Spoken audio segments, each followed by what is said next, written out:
Hey guys, how's it going? Just wanted to go over a controversial topic here. A lot of people have mixed feelings about this. There's always argument one way or another. Greasing your pads and slides on your calipers. What happened was I had a bunch of oil in container and that decided to spill all over the front of this bike. I know a lot of people would say, replace your brakes and your rotors, your tires, you probably just replace everything. But I hosed it down pretty good with degreaser and washed it off for quite a bit. And it seemed like everything came off pretty well. So I'm not too worried about it. It's just kind of just beater bike, so I'm not going to put that much money into replacing everything just for one accident like that. Let me show you what it's doing now. A lot of times when you wash your bike and stuff, this ends up happening too. But let's roll the bike back here.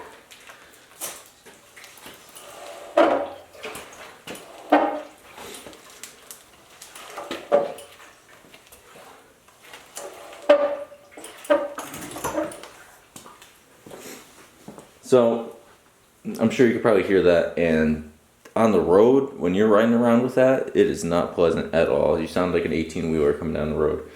So we're going to take care of that today.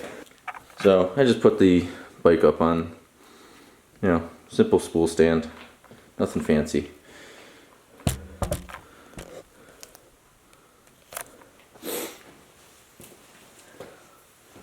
Now let's see, these are generally 14 millimeters, so let's check that out here.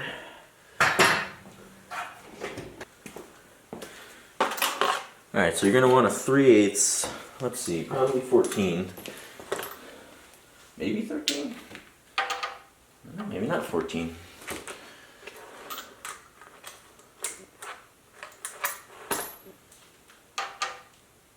Maybe not even 13. Most of the stuff I'm used to is generally 14. 12?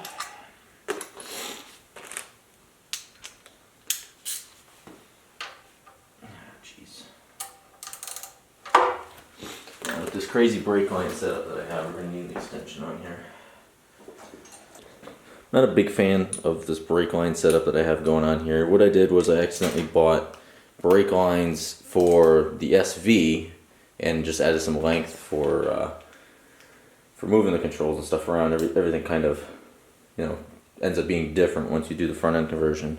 But I should have ordered brake lines for, like, say, a Daytona 675 that these brakes are off of, which would have had the correct bend to come up with the forks.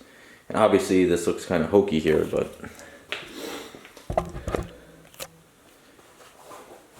so yeah, these brake lines, it's okay, but it works.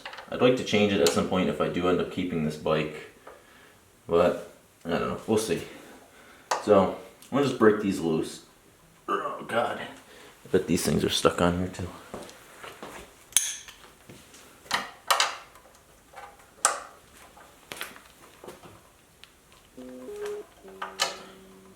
So you want to break your bolts loose, obviously. I'm sure many of you have taken your calipers off before to put new pads in, just general service. Take your wheels off, put tires on.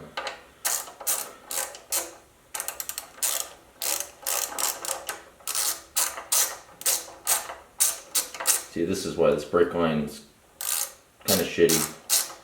And I'd like to maybe change it out at some point, but so pull your bolts out. A lot of times I just gently rock the caliper back and forth a little bit. Just gently push those pads back in, pull it out. Makes it a little bit easier to tilt it out. These calipers seem like they fit pretty well in this wheel here. A lot of times on some bikes I work on here, you get really close to your wheel and you start scraping your wheel up, so you don't want to do that. This bike is making some pretty squeaky noises when you be coming to a stop. Luckily I didn't end up having to ride around with it like this. When I originally put this front end on, it was a little squeaky, and that was just because I didn't adequately grease the calipers. It might just also be a combination of the pads and some other things that for some reason on this bike just wanted to sound like an 18-wheeler. So I fixed that by doing some caliper grease. And there is such a thing as caliper grease. Don't use Never Seas or any other type of grease. You should be using caliper grease that's rated for higher temperatures. And I have this right here. This isn't anything too fancy, but let's see, it's good old CRC, synthetic brake and caliper grease. It's going to say you're good from negative 30 to 600 degrees. So it's not going to want to get hot and thin out like say some other greases would. And that's part of the argument that a lot of people make is, you're heating your brakes up and it's eventually going to run out and run onto your pads, run onto your rotors, make a big mess. And if you use the right stuff and you do it properly, you don't just slather it on there like some people like to just slap stuff on there. I wouldn't recommend doing this on a track bike just because who cares on a track bike if you're squeaking around corners or whatever. Nobody cares. You're not even listening to it because all you hear is your bike's motor the whole time. So, but for road it becomes kind of obnoxious. So you'll want an M5, hex. You can use whatever, T-handle, whatever you want. Some pliers, pop this off. And this is different depending on who makes the calipers. These are the calipers off of Daytona 675 that I got for steel, 80 bucks for the pair with the master cylinder, so you can't beat that. I was trying to just kind of do a budget on this bike here. Not do anything too crazy because, it's more or less just a beater bike. It's an older SV. It's not 100%, but it is in pretty good shape, so I got recommended to do the front end conversion, and that's what I did. And compared to when I first was riding this bike, the front end conversion is definitely worth it. I see a lot of comments about people just saying don't bother with the front end swap, just do 4 cartridges and you can do a caliper bracket for front brake conversion. And honestly, going back, I probably would have just done that because this bike, it definitely was a bit of work to do this here. It doesn't look like much, but to try to put everything on this in more of a stock configuration, it did take quite a bit of work and some thinking. So I think it took me 4 months, on and off on the project obviously, but so we're a little dirty in here, but best bet, you want to clean this out first before you start throwing grease in there. And one of the big problems why brakes make noise or bind up and cause uneven pad wear and stuff like that is just dirt on your slides. So let's take care of that. Put some gloves on. Okay, so some things that you probably want to use when you're cleaning your brakes. It's nice to have a portable cleaning tank. I have one, but it needs cleaning, which is kind of funny because the cleaning tank needs cleaning. So that'll come eventually. But an old oil pan, something like that.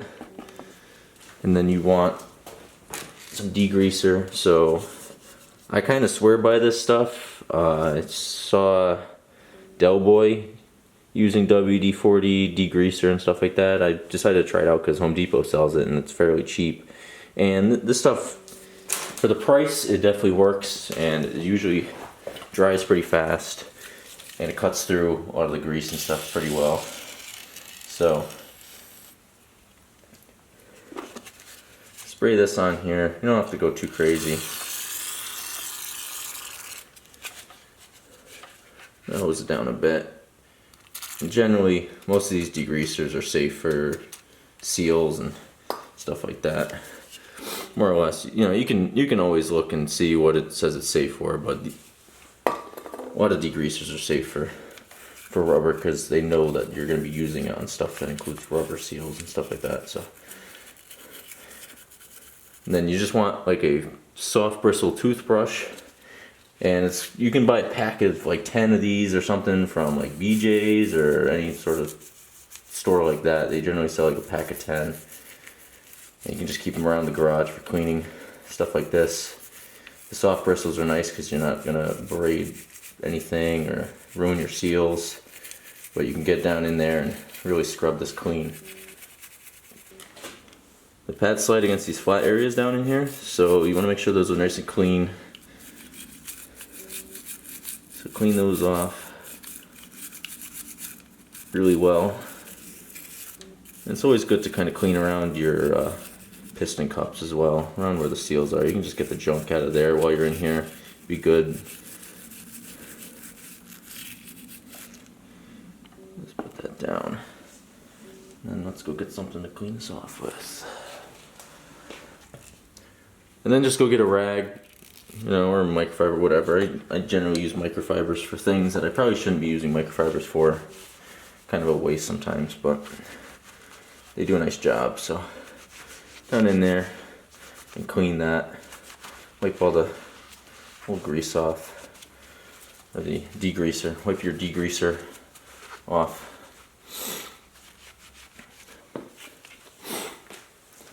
Alright, and I kind of skipped through some of that part. Just, you don't want to see me sit there and dry this off. So you want to clean that up pretty well. I didn't do that great of a job, but good enough. Just want to get that crap off of there. Then you also want to clean your plate. So your spring plate, or whatever you want to call this. I'm going to call it a spring plate because it's kind of how it acts. Just do the same thing. Take your soft bristle brush and scrub that a bit.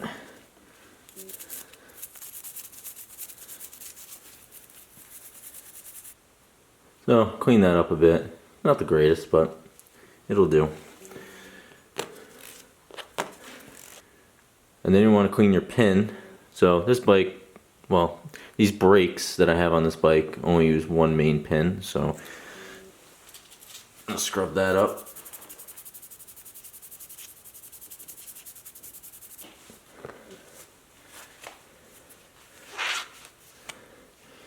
And again, it doesn't need to be super shiny. Clean your threads on it too. Last but not least, you want to kind of clean your pads up a bit. So try to not really hit the pad surface because that's not the greatest thing to be doing, but you can kind of go along the edge here and just get a little bit of degreaser on there, get it a little wet.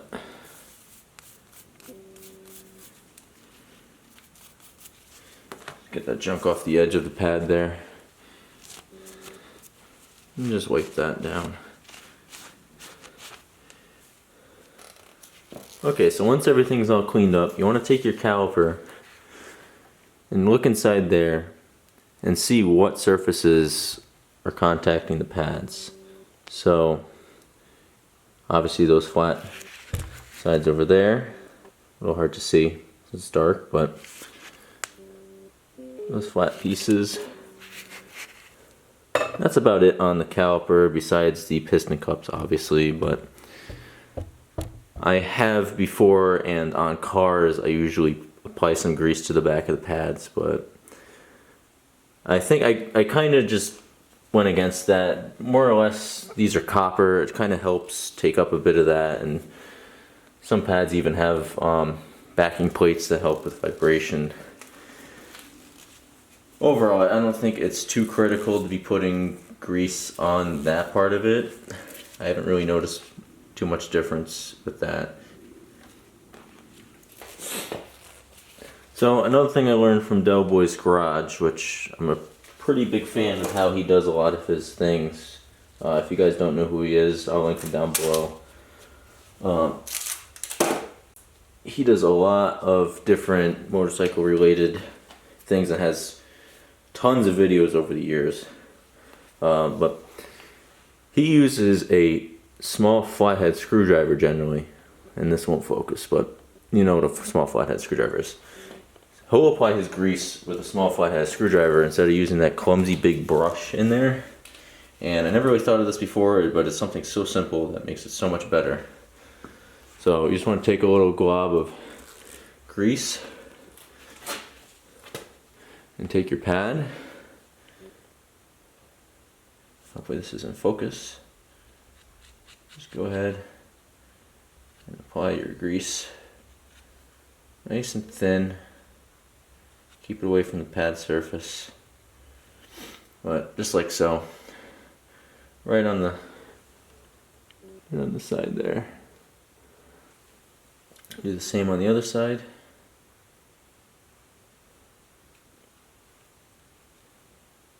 Alright, so the next thing you want to do is apply some grease to your pin.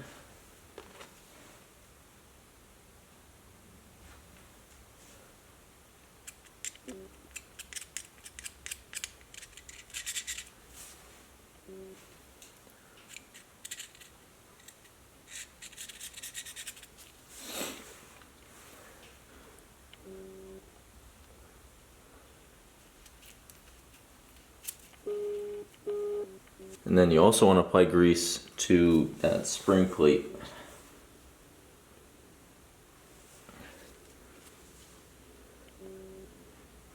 And on this, you only need grease in the contact areas. So, as you can see, I'm doing right here. I'm only putting the grease in the areas of contact.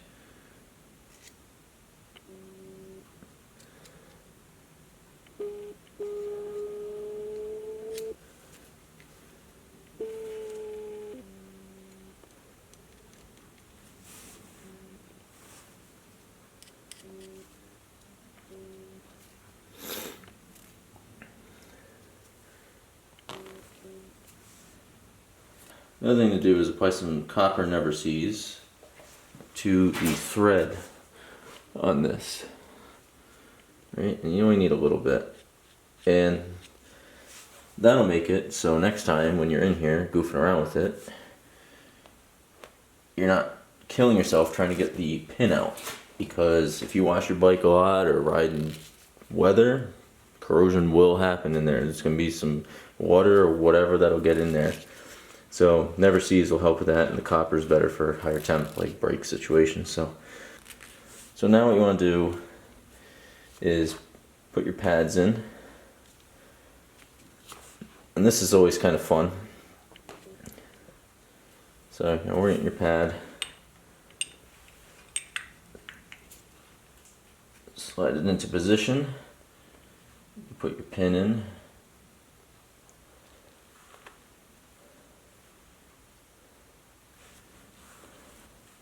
And you can put your other pad in, like so. And then you want to drop your plate in on top of the pads. Now, I'm not sure if there's actually an orientation for this plate. Maybe there is. I really don't think it matters. Put that over.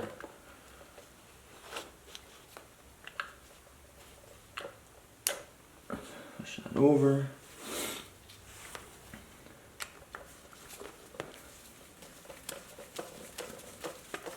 Tighten your pin up.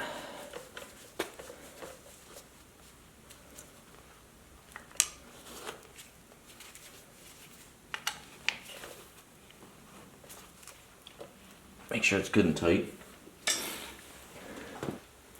And then find your little clip for the pin. Push that on, simple as that. And you can come back and wipe some of this excess grease off, because if it's not contacting a surface, it's useless. And it'll just collect dirt and such. So back in and wipe that off.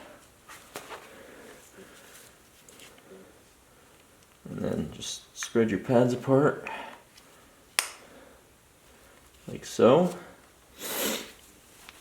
And your caliper is greased now. Simple as that. As you can see, I didn't use too much grease, and this will definitely help out that situation with, you know, making noise on the road. It definitely gets annoying over time. I do this on all my bikes. Never had an issue with it. Then you want to just put your caliper back on, so that's nothing special. Put that in. Same thing again. Get your screwdriver. Get your anti-seize. Put some anti-seize on these threads.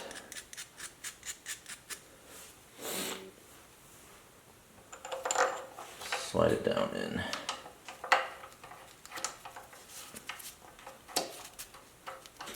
Once you have those down in, obviously tighten it up, but don't actually tighten it up.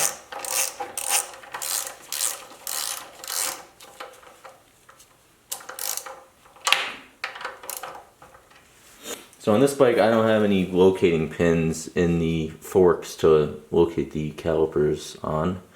So what you want to do in that situation is leave it slightly loose, and then you want to hold your brake lever down while you tighten those down. And that'll center that caliper to the rotor. Otherwise, you can end up with some uneven pad wear. More or less, the pistons will just be coming out of the caliper unevenly, and you don't really want that. You kind of want it just to be even, so it makes more sense to do it that way. And that's how you grease brake calipers on a motorcycle. A lot of people on cars like to just slather this stuff on, and that's, you know, fine on a car, but on a motorcycle you don't want to be doing that, because if you get grease in the wrong spots, forget it, you're not stopping. So I hope you guys like this video. Give it a thumbs up and subscribe. Should be more video content coming.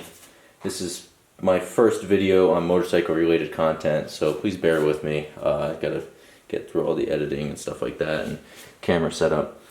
But if you like this content, you know, let me know down in the comments. Alright, see ya.